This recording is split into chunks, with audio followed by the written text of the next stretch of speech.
আসসালামু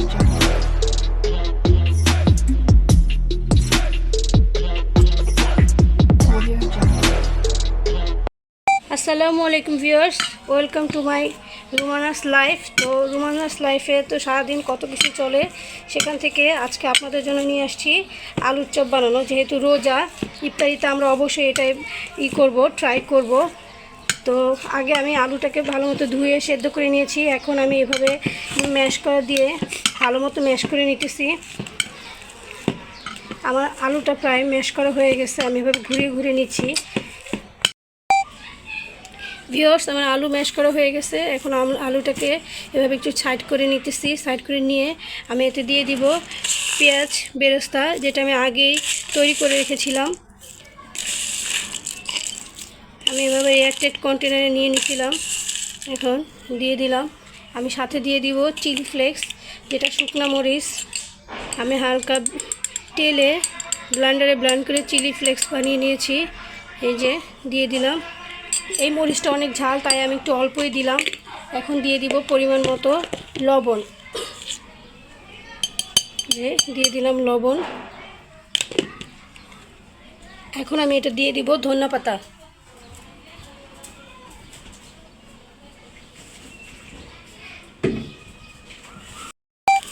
ভিউয়ার্স, আমি ধনিয়াপাতাটা একসাথে অনেকগুলো কুচি করে ডিপ ফ্রিজে রেখে দিয়েছিলাম, ফ্রোজেন করে। ওখান থেকেই আমি নিলাম ধনিয়াপাতাটা। আমি ধনিয়াপাতা অল্প ইউজ করব, কারণ আমার মেয়ে ধনিয়াপাতাটা খুব একটা পছন্দ করে না। আপনারা পরিমাণ মতো নিয়ে নেবেন। তো এই যে আমি ধনিয়াপাতাটা দিয়ে চিলি ফ্লেক্স, পেঁয়াজ বেরেস্তা একসাথে ভালো মতো মেখে নিচ্ছি। আমি এখন এটাতে আলুর সাথে ভালো মতো মেখে নিব। আমরা অনেক সময় আলুর চপটা আসলে ডিম দিয়েও করি। আলুর সাথে ডিমটা দিয়ে অনেকে আবার ডিমের গন্ধটা সহ্য করতে পারে না, পছন্দ করে না, তারা খেতে পছন্দ করে না। সেক্ষেত্রে আমরা ডিমটা অ্যাভয়েড করার চেষ্টা করব। তাই আমি আজকে শুধুই আলু দিলাম, আমি ডিমটা ইউজ করি নাই। আমি ধনিয়াপাতাটা ইউজ করছি ধনিয়াপাতার ফ্লেভারের জন্য। ধনিয়াপাতার ফ্লেভারটা আমার অনেক ভালো লাগে। এবার আমার আলুটা পুরোপুরি তৈরি। আমি আলুকে পরে এভাবে শেপ দিয়ে বেসনে চুবিয়ে ভেজে নেব। এবার আমরা যেহেতু আমার আলুটা কমপ্লিট, এখন আমরা চলে যাব বেসন রেডি করতে। তো চলে যাচ্ছি বেসনের দিকে। এটা আমি সাইডে রেখে দিচ্ছি। ভিউয়ার্স, আমরা এখন বেসনটা গোলাবো। বেসন গোলানোর জন্য আমি একটা বাটিতে বেসন নিয়ে নিচ্ছি।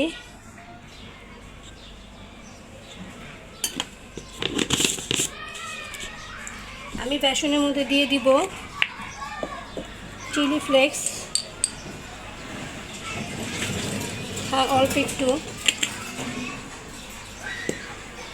দিয়ে দেবো, একটু হালকা অল্প একটু আদা রসুন বাটা দিয়ে দিচ্ছি, একটু হলুদ গুঁড়া। আমরা আসলে হলুদ গুঁড়াটা ইউজ করি কালারের জন্য। আর দিয়ে দিচ্ছি পরিমাণ মতো লবণ। আমরা সাথে দিব বেকিং পাউডার। বেকিং পাউডারটা আসলে কি করে, এটাকে নরম করে, সুন্দর ফ্লপি করে।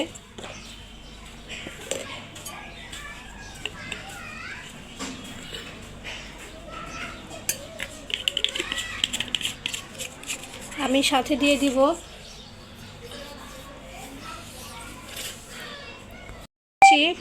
পাঁচফোড়নের গুঁড়া, যেটা আমি গোটা পাঁচফোড়ন কিনে আমি ওটা ব্লেন্ডারে গুঁড়া করে নিয়েছি হালকা একটু তেলে। এখন আমি সম্পূর্ণ এটা পানি দিয়ে একটু একটু করে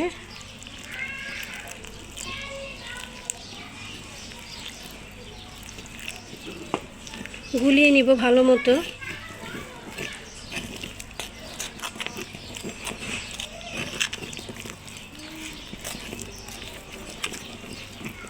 যেন কোনো প্রকার দানা দানা ভাব না থাকে।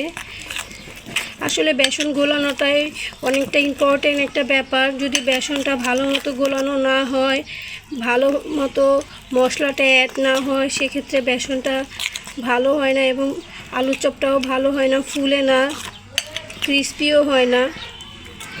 তো এখন আমি এতে আরও পানি অ্যাড করে দিচ্ছি। আমি এটার মধ্যে দিয়ে দেবো একটা ডিম ফাটিয়ে। ডিমটা দিলে কি হয়, একটা সুন্দর জালি জালি ভাব হয়।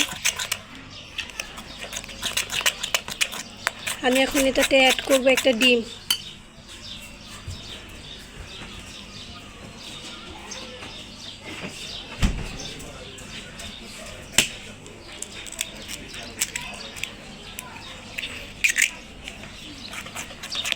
এবার আমি সুন্দর মতো এটাকে একদম পারফেক্টলি করে নিব।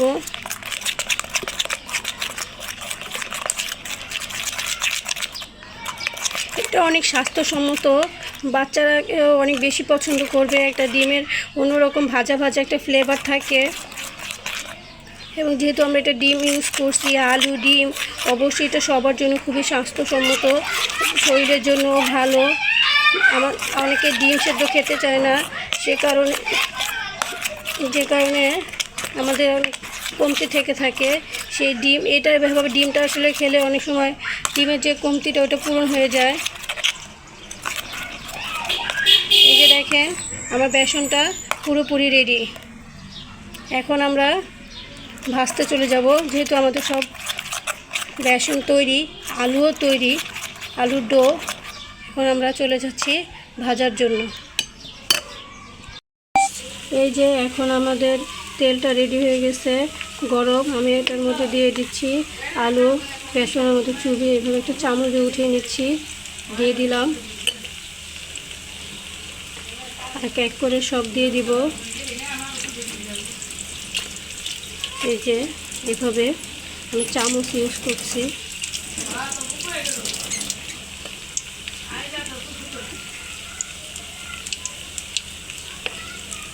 আস্তে আস্তে সব হয়ে দিয়ে দিচ্ছি।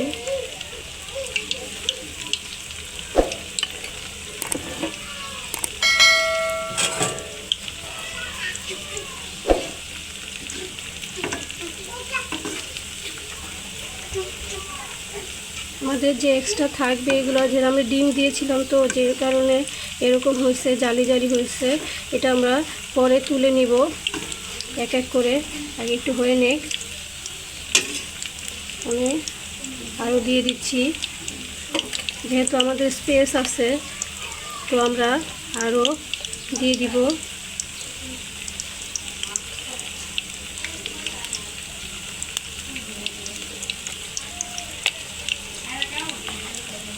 এভাবে এক এক করে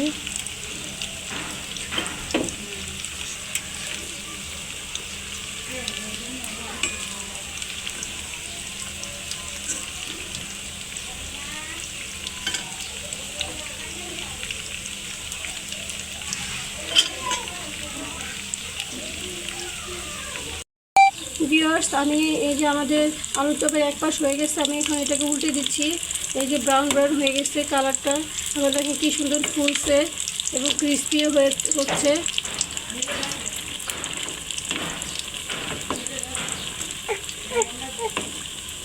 এই যে উল্টে দিলাম, এবার এটা আস্তে আস্তে হতে থাক।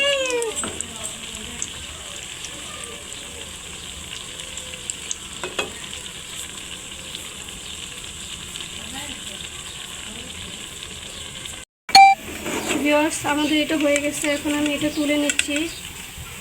একদম ক্রিস্পি এবং সফট।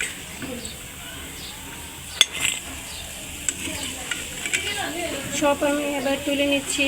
এটা এখন খাওয়ার জন্য প্রস্তুত। ভিউয়ার্স, তৈরি হয়ে গেল মুচমুচে গরম গরম আলুর চপ। আপনারা এটা ইফতারিতে বানাবেন এবং খেয়ে দেখবেন কেমন হয়েছে। যদি ভালো লেগে থাকে আমাকে একটা লাইক এবং শেয়ার করবেন। দেখা হবে অন্য কোনো ব্লগে। আল্লাহ হাফেজ।